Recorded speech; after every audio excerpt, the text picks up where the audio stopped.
Hello friends, ரோஹிணிக்கு இப்போ தான் விஜயாவை பற்றி முழுமையாக புரிஞ்சிருக்கு அப்படின்னு நினைக்கிறவங்க நம்ம வீடியோக்கார லைக் பண்ணிக்கோங்க. ஆமாம் ஃப்ரெண்ட்ஸ், ரோஹிணிக்கு பார்த்தீங்கன்னா விஜயா வந்து எப்போவுமே அவங்க கைக்குள்ளே போட்டுக்கிட்டு ஒரு கையால் மாதிரி தான் அவங்கள வந்து ட்ரீட் பண்ணிக்கிட்டு இருந்தாங்க. ஆனால் இப்போ தான் வந்துட்டு விஜயாவுடைய உண்மையான முகம் இது தான். அதாவது அவங்க மீனா கிட்டே எந்த அளவுக்கு ஹார்ஷாக நடந்துட்டு இருந்திருப்பாங்க, அப்போ மீனாவுக்கு எந்த அளவுக்கு மனம் வலிச்சிருக்கும் அப்படின்ற விஷயங்கள் இப்போ தான் இவங்களுக்கு என்ன ஆகுது அப்படின்னா புரியுதுங்க. ஸோ அவங்களுக்கு வந்துட்டு ஒவ்வொரு பிரச்சனைகளும் பார்த்திங்கன்னா இப்போ தான் வர ஆரம்பிச்சிருக்கு அப்படின்றதுல எந்த விதமான மாற்று கருத்துமே கிடையாதுங்க. இன்றைக்கி ரோஹிணி பார்த்திங்கன்னா ரொம்பவே வித்யா கிட்ட சொல்லி ஃபீல் பண்ணிக்கிட்டு தான் இருக்கிறாங்க. சரி, ஓகே, இன்றைக்கி ஓப்பனிங்கில் என்ன காமிக்கிறாங்க அப்படின்னு பார்த்தீங்கன்னா, அண்ணாமலை வந்து விஜயா கிட்ட பேசி எல்லாத்தையுமே புரிய வைக்கிறாருங்க. அதாவது, நீ பண்ணுறது எல்லாமே தப்பு விஜயா. நீ வந்து எதற்காக மனோஜையும் ரோஹிணியும் இப்படி பிரித்து வைக்கிற? ஒரு கணவன் மனைவியை வந்து நீ பிரிக்கிறது அப்படின்றது ரொம்ப ரொம்ப தவறு. நீ இப்படியெல்லாம் பண்ணக்கூடாது அப்படின்ற மாதிரி அவர் சொல்கிறாரு. அதற்கு விஜயா வந்து என்ன சொல்கிறாங்க அப்படின்னா, அவள் என்னை மட்டும் ஏமாத்திட்டா, அதனால் வந்து எனக்கு ரொம்பவே கோவம், நான் அவளை வந்து கண்டிப்பாக சும்மா விட மாட்டேன் அப்படின்ற மாதிரி விஜயா சொல்கிறாங்க. இங்கே பாரு, அதாவது அவள் எல்லாத்தையுமே எதற்காக பண்ணியிருக்கா அப்படின்ற விஷயத்த நீ கொஞ்சமாவது யோசிச்சு பாரு. அவள் எல்லாத்தையுமே நம்ம மனோஜ்காக தானே பண்ணியிருக்கா, அவன் வந்து வாழ்க்கையில் முன்னேறணும் அப்படின்றதுக்காக தானே பண்ணியிருக்கா அப்படின்னு சொன்னோடனே, இருந்தாலும் விஜயாவுக்கு வந்துட்டு கோவம் அடங்கலை. ஒரு பக்கம் நம்ம பார்வதியும் என்ன சொல்லியிருக்காங்க அப்படின்னா, இங்கே பாருங்கள், நீ பண்ணுறது எல்லாமே தப்பு விஜயா. நீ வந்துட்டு கண்டிப்பாக ரோஹிணியை வந்து கொஞ்சமாவது நீ அனுசரித்து போகணும் அப்படின்ற மாதிரி அவங்க வந்து நினச்சிக்கிட்டு இருக்காங்க. அப்போது இருந்தாலும் பார்வதி வந்து அட்வைஸ் பண்ணுற விஷயங்களை விஜயா வந்து இப்போதைக்கு என்ன பண்ணலை, எடுத்துக்கலை. இருந்தாலும் யோசிக்கிறாங்க, ஒருவேளை அவள் வந்து மனோஜை கூட்டிகிட்டு மலேசியாவுக்கு போயிட்டானா என்ன பண்ணுவேன் அப்படின்ற மாதிரி விஷயங்களெல்லாம் இவங்களோட மண்டைக்குள்ளே ஏற்றி விட்டுட்டாங்க. அப்போ இவங்களுக்கு கொஞ்சம் பயம் கொடுக்குது. ஐயோ, நம்ம என்ன பண்ண போகிறோம் அப்படின்னு சொல்லிட்டு யோசிச்சுக்கிட்டு தான் வீட்டுக்கு வந்தாங்க. அப்போ அண்ணாமலையும் இதே விஷயங்களை சொல்கிறாரு.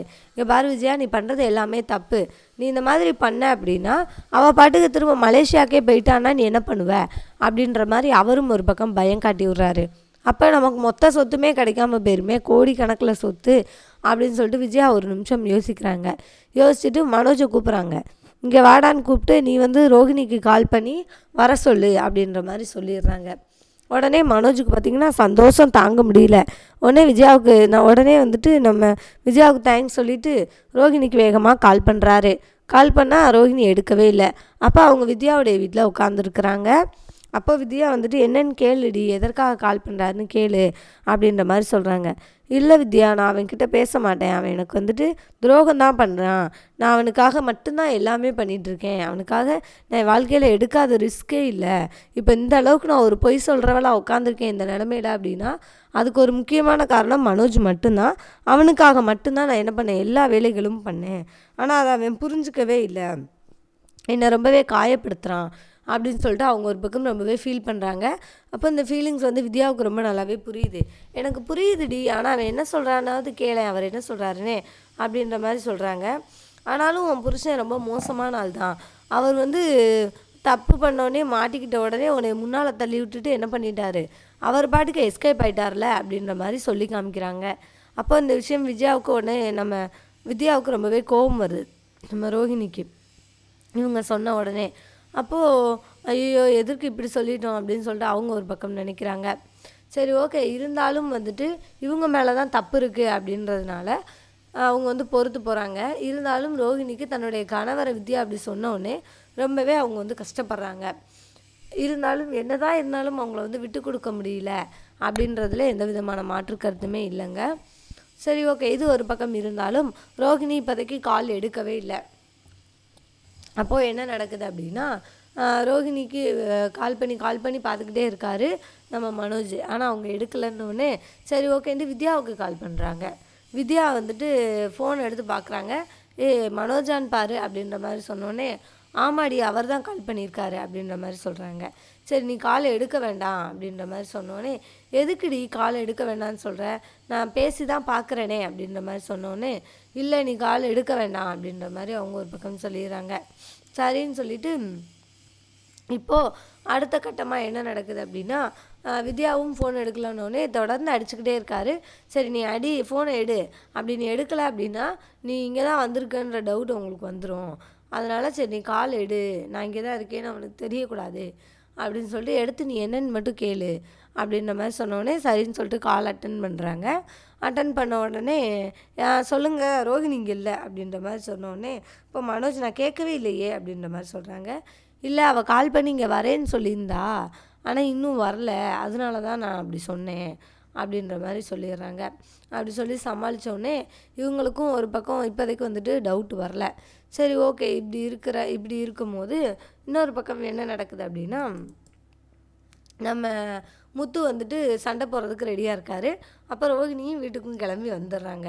அப்போ வித்யா சொல்லிடுறாங்க, இங்கே பாருடி, நீ கிளம்பி வீட்டுக்கு போ, வீட்டுக்கு போனனா தான் உனக்கு வந்து எல்லா பிரச்சனைகளும் சீக்கிரம் சரியாகும், நீ போடி அப்படின்ற மாதிரி சொன்னோடனே அவங்களும் கிளம்பி வீட்டுக்கு வர்றாங்க.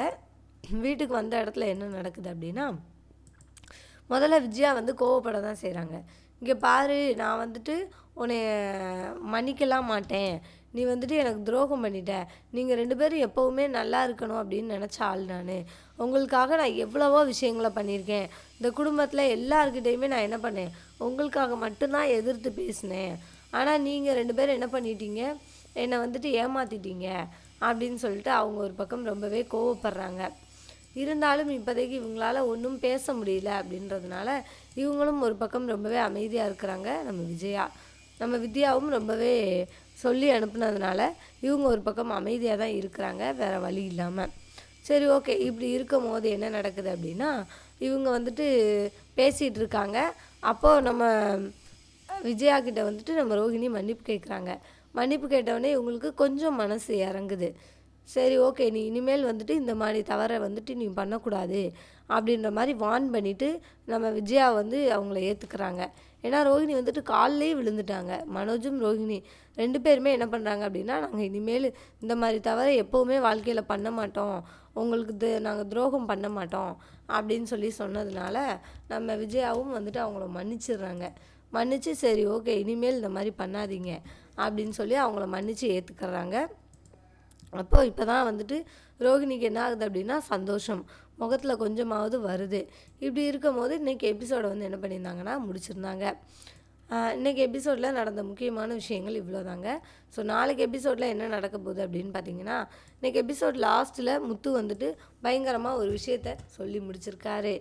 என்ன அப்படின்னா, அவருடைய குறைகளை வந்துட்டு இப்போ தான் கேட்க ஆரம்பிக்கிறாரு. சரி ஓகே, இப்போ தான் எல்லா பிரச்சனையும் முடிஞ்சிருச்சுல அப்படின்ற மாதிரி மனசு சொல்கிறாரு. எப்படிடா பிரச்சனை முடியும், இப்போ தான்டா பிரச்சனையே ஆரம்பிக்குது அப்படின்ற மாதிரி சொன்னோடனே இவங்களுக்கு ஒன்றும் புரியல. ஆமாம், நீ பாட்டுக்க உன்னை அம்மா மன்னிச்சிட்டாங்க அப்படின்னா, இதில் வந்து நாட்டாமையுடைய தீர்ப்பில் வந்து எனக்கு உடன்பாடு இல்லை, இதில் வந்து தவறுகள் இருக்குது அப்படின்ற மாதிரி சொல்கிறாரு. என்ன தவறு, இதில் என்னத்தை நீ குத்தத்தை கண்ட அப்படின்ற மாதிரி விஜயா வந்துட்டு கேட்குறாங்க. ஆமாம், நீங்கள் அவனை மன்னிச்சிட்டா மட்டும் போதுமா, இந்த ஷோரூம் வந்துட்டு அப்பாவுடைய பணத்தில் ஆரம்பித்தது, அப்போ இதுக்கு வந்து ஓனராக வந்துட்டு அப்பாவை தான் நீங்கள் என்ன பண்ணணும், ஆக்கணும், அவர் தான் இனிமேல் ஷோரூமுக்கு வந்துட்டு ஓனரு, நீங்கள் வந்து அங்கே ஒர்க்கு வேணால் பண்ணிக்கிடலாம் அப்படின்ற மாதிரி சொல்கிறாரு. அப்போது விஜயாவுக்கு ஆடலை, என்ன இவன் ஒரு புதுசாக குண்டை தூக்கி போடுறான் அப்படின்னு சொல்லிட்டு அவங்க ஒரு பக்கம் யோசிக்கிறாங்க. இருந்தாலும் அவன் சொல்கிறதுல ஒரு பாயிண்ட் இருக்குது. ஏன்னா அதுக்கு வந்துட்டு பணம் முழுசாக கொடுத்துருக்கிறது யார் அப்படின்னா நம்ம அண்ணாமலை தான். அப்போ இதற்கு ஓனர் இப்போ யார் அப்படின்னா அண்ணாமலை தான் அப்படின்றது தானே நிதர்சனமான உண்மை.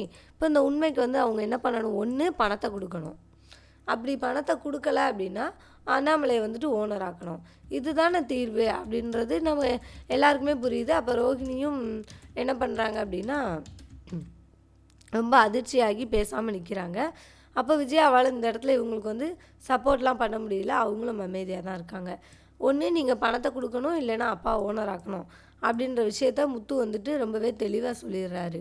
தெளிவாக சொன்ன உடனே ரோஹிணிக்கு ஆடலை. ஐயோ என்ன பண்ண போகிறோம், இவன் வேற ஒரு பிரச்சனை முடிஞ்சிச்சுன்னா இன்னொரு பிரச்சனையை ஆரம்பிச்சு விட்றான், இந்த பிரச்சனைக்கு காரணமே இவன் தான், இவனை கண்டிப்பாக நம்ம சும்மாவே விடக்கூடாது, ஏதாவது ஒரு வகையில் இவன் என்ன பண்ணுவான், நம்மக்கிட்ட மாட்டுவான், அப்படி மாட்டும் போது நான் கண்டிப்பாக அவனை வந்து வழி வாங்கியே தீர்வேன், இப்போதைக்கு ஆனால் நான் ஒன்றும் பண்ண முடியாது அப்படின்னு சொல்லிட்டு ரோஹிணி ரொம்பவே அமைதியாக இருக்காங்க. அப்படி அமைதியாக இருக்கும் போதே பார்த்திங்கன்னா முத்து அடுத்த குண்டை தூக்கி போட்டுறாரு. இப்போது நீங்கள் இந்த பணத்தை என்ன பண்ணி ஆகணும், கொடுத்தே ஆகணும் அப்படின்ற மாதிரி சொல்லிடுறாரு.